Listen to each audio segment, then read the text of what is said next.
All right, we are back with the GSMC Wrestling Laureate podcast brought to you by the GSMC Sports Network. I'm your favorite wrestling fan here every Monday through Friday, 8 p.m. Pacific Time, 11 p.m. Eastern Time, here to talk about the greatest thing in the world, professional wrestling. Obviously, we talk about all the action inside and outside of the ring, backstage curtain calls. We also talk about rumors.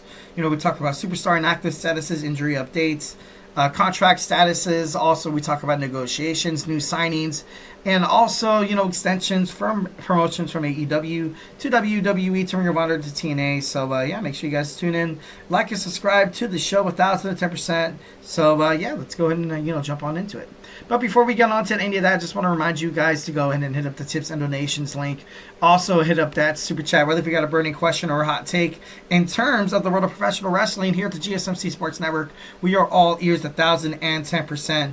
We just want to make sure you guys keep coming for this awesome content that's going to keep you coming because, it's absolutely 1,010% free and it's entertaining as hell. So, it's also a great way to make sure that you guys feel like your voice is heard. Whenever we're talking on a podcast that you see streaming online, don't be shy, drop your thoughts inside that chat. And if you really, really, really want to make sure your comment, question, or concern gets noticed on air, why not use that super chat? Hit up that $ right there next to that box. Basically, anything you guys put inside there, it's going to be featured on the show. It's going to be talked about. It could even be debated about if it's that juicy. Plus, it's a great way to support our channel. We are super grateful for each and every one of you guys who joins us here daily on the GSMC Sports Network. Obviously, we are nowhere without you guys. We obviously appreciate everyone who joins in. Your support makes all the difference. So let's send in, let's keep the party started. Send in those super chats, those super stickers, because you guys are super awesome. And together we'll make sure this podcast is, bigger, better, and stronger than ever. Once again, the super chat, not your thing, it's all good. Go ahead and hit up the tips and donations link at the GSMCpodcast.net. Tell me what you like, tell me what you don't like. Just remember the Superman punch, the like and subscribe button to the show. Follow the network here at the GSMC Sports Network. We do love a lot of peace, love, and positivity, 1,010%. But of course, in terms of talking sports, it's inevitable. Sometimes some disagreements, also maybe some kind of, also it's inevitable. It's inevitable that, we're going to disagree, and it's all good. That's what makes sports so awesome. So make sure you guys Superman punch that like and subscribe button to the show. All right, without further ado, let's talk about some Ring of Honor and TNA. First and foremost, we're going to go ahead and talk about some good old-fashioned Ring of Honor, which, we're going to start off with our Ring of Honor World Television Street Fight with Red Velvet taking on Diamante. This match should be good. This match should be very, very good. I can't wait to see it. Diamante has been, a thorn in the side in terms of, women's champion. Not Agatha. Why did I want to say Agatha? Athena. Also, Red Velvet, who has actually represented the television championship ever since defeating Billie Starkz. She's done it pretty damn well. And, she's quickly and rapidly became one of my most favorite wrestlers to watch. I watch a lot of highlights, and because, I don't have Honor Club or whatever, or I don't have, TNA Plus. But, you can always check it out on YouTube, like look at some, highlights or top 10s or whatever. And this girl always blows my mind. This girl could definitely find herself on the main roster in terms of WWE, maybe in terms of AEW. But the fact that Tony Khan's kind of keeping her right now in Ring of Honor, I feel like the roster, I feel like the promotion, Ring of Honor as a whole, kind of need they kind of need a woman like that. They need a champion with that much moxie, with that much with that attitude, with that confidence. Also a great way to on the mic she looks.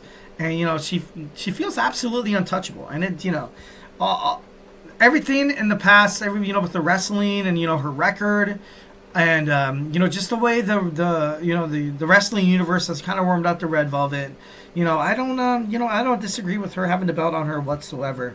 So, obviously, Diamante's not no walk in the park. So, it should be an interesting match tonight. We have another women's bout. We have Abaddon. Abaddon as well has recently kind of seemed like she's been slipping up.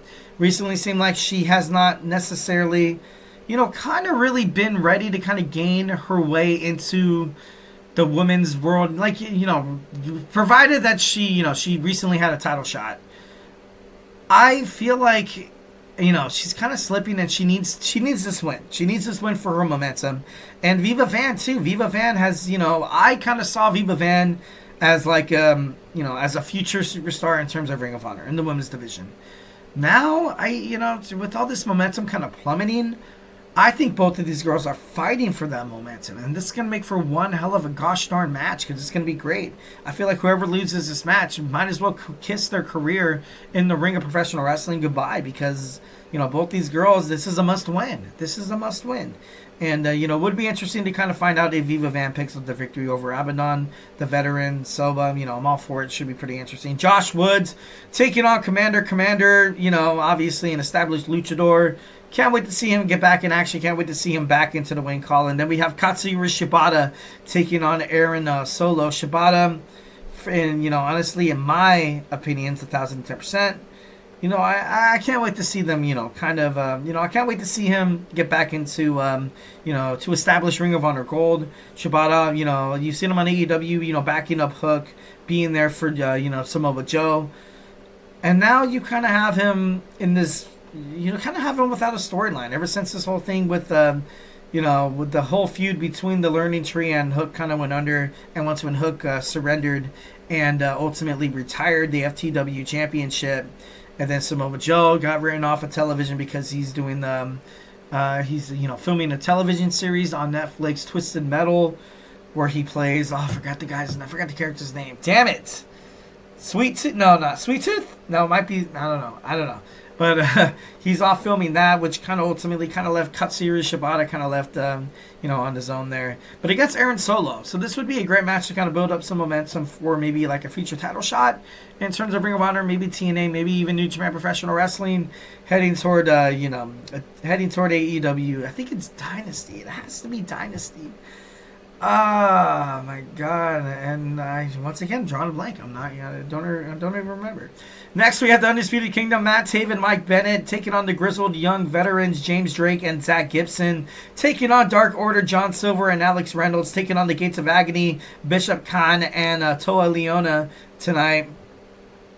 I feel like the Undisputed Kingdom, with everything going on with, Adam Cole and MJF and Roderick Strong, I was ultimately getting the feeling that they were going to stab Adam Cole in the back. But Matt Taven and Mike Bennett has proved to be absolute loyal. The grizzled young veterans are, ready to kind of make that jump into the next level. The Dark Order, the Dark Order's kind of lost its touch a little bit ever since you've kind of see you see a lot of tag teams kind of overshadow them a little bit. So right now I feel like they're kind of, although they picked up, over the past couple of months, I feel like, their winning percentage is at least above, 60%. So that's always good. Gates of Agony, you had, Brian Cage, the Ring of Honor men's television champion. Ultimately, you kind of need to see that, reciprocated within his two buddies. The Gates of Agony will forever kind of be, not like a joke. I don't want to say a joke because that sounds kind of mean. Kind of seem like they, what are you without Brian Cage? And, although every single faction has that, where you have one big guy and the other two kind of stay on the standstill where they don't necessarily have a storyline or really a direction in terms of where to go in terms of title pursuit. That's happened in WWE, that's happened in AEW. Hell, it even happened in ECW, WCW, TNA as well. So there's always that, but it would be interesting to find out if Gates and Agony could, kind of get their heads out of their butts and, get on the winning track. I'm just kidding, no. Moving on, we have an emergency meet between Athena Belli-Sarks and Lex in the Air. Sammy Guevara and Dustin Rhodes will be in action. The Righteous Vincent Dutch will also be in action as well. All right, so now we have some TNA Impact. Ultimately, it's going to be, pretty interesting. Should be pretty badass. We have we're gonna have Xia Brookside and Maggie Moore this week on TNA, and overall I feel like it's gonna be pretty badass. TNA Impact, we have the Access preview for November 14th, and that doesn't seem right because we already went through that. Here we go, TNA. Okay, here we go. All right, and as soon as my notes pop up, we can jump on into it. All right, obviously live on TNA Plus. If you guys want to check it out, 1,010%. Let's go and jump on into it. So first and foremost, we're gonna have Frankie Kazarian taking on Rhino. Last week we saw Frankie Kazarian was running his mouth as usual, but the man beast Rhino had heard enough. Rhino has vowed to shut up Frankie for good. Will the self-proclaimed king of TNA fall victim to the gore tune in tonight. We also have Jody Threat taking on Ash by Elegance. I hope this doesn't really, have any looming victory obligations if they win. Maybe they find a way into their, into the TNA Knockouts World Tag Team title, because I gotta be honest, I love Spitfire. I definitely love what Jody Threat, also Danny Luna have to, kind of have in terms of, stepping into the, the TNA ring. And right now you kind of have, Ash and Heather by Elegance. They're, they're the talk of the town. They are the flavor of the, of the week, I guess you can say, per se. But, I don't know. I just love myself some Spitfire. Obviously, in my opinion, 1,010%. Masha Slamovich is looking to build momentum, obviously, at Turning Point TNA. She's got Jordan Grace, the former TNA Knockouts champion, is going to, invoke her rematch clause. And she has, Masha Slamovich takes on Alicia Edwards tonight. Tonight, we have the Hardys and Ace Austin. Obviously, you've seen Chris Bay, after everything went down with his neck injury. Taking on Trent Seven, Jake Something, and Hammerstone. All these matches can be seen, can be watched at TNA Plus, so make sure you guys tune into that. Should be pretty awesome. Also, tune into Honor Club, and make sure you come in tomorrow with some questions, ready to talk about the results. All right, guys, so do not go anywhere. We're going to jump on into our third segment. We got some AEW Full Gear predictions, so grab your favorite snack, grab your favorite ice cold beverage, and join me here in about 20 seconds. So, hey, do not go anywhere.